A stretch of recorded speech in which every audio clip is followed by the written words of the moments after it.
Bonjour à tous, à l'affiche de ce journal les tarifs de la Seat Toledo, des nouveautés pour la série 1 et l'Opel Corsa à 30 ans.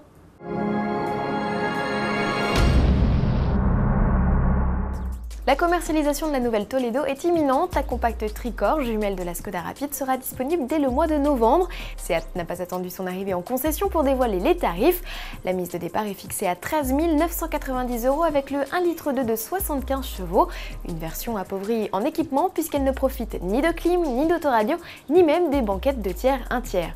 Les équipements se retrouvent sur la finition supérieure, référence. À cela, on ajoute roue de secours, anti-brouillard, éclairage d'intersection et régulateur de vitesse. Cette version en profite également pour teinter de la couleur de la carrosserie, poignée de porte et rétroviseur. Les tarifs démarrent à 17 230 € avec le 1 litre de 85 chevaux. La déclinaison 105 chevaux est proposée à 18 030 € en essence et à partir de 20 015 € en diesel. Le haut de gamme style est facturé lui 1 665 € supplémentaires. Il offre une clim automatique, un volant cuir et un essuie-glace de lunettes arrière, ainsi que des jantes alliage 16 pouces. Ticket d'entrée 18 895 € en essence et 21 680 € en diesel. Toutes les motorisations sont en zone neutre à l'exception du TDI 105 Ecomotive qui a le droit à 200 € de bonus quand il se chausse de jantes 15 pouces. Une nouveauté à découvrir au Mondial de l'Automobile de Paris et dans le numéro 1253 d'AutoPlus en kiosque dès le 9 septembre. Du nouveau, pour la série 1, la compacte BMW s'offre de nouvelles motorisations d'entrée de gamme. Une bonne opération pour faire baisser les prix.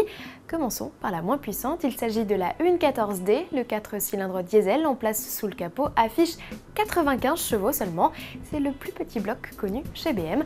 Ainsi doté, la série 1 limite sa consommation aux environs de 4,3 litres au 100 et les émissions de CO2 la franchissent de malus.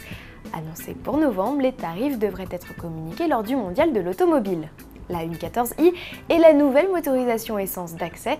Ses prix sont déjà connus. Le 4 cylindres de 102 chevaux s'affiche à 23 700 € en 3 portes et 24 450 € en 5 portes, soit 1 000 € de moins que la version 1.16i.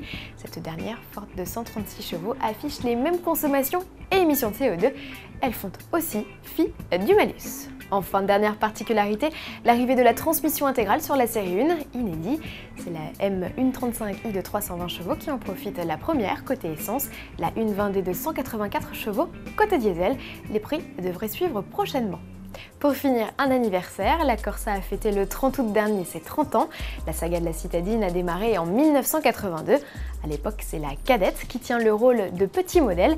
Ses 3,79 m la relèguent vite au rang de grande sœur lorsque la Corsa et ses 3,62 m apparaissent.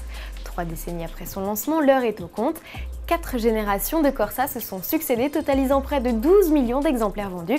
C'est le modèle le plus diffusé de l'histoire d'Opel. Et la success story n'est pas prête de s'arrêter. La Corsa représente un peu plus d'un quart des ventes globales du constructeur allemand. La génération actuelle, lancée en 2006 et restylée en 2011, pourrait connaître prochainement une descendance. À demain.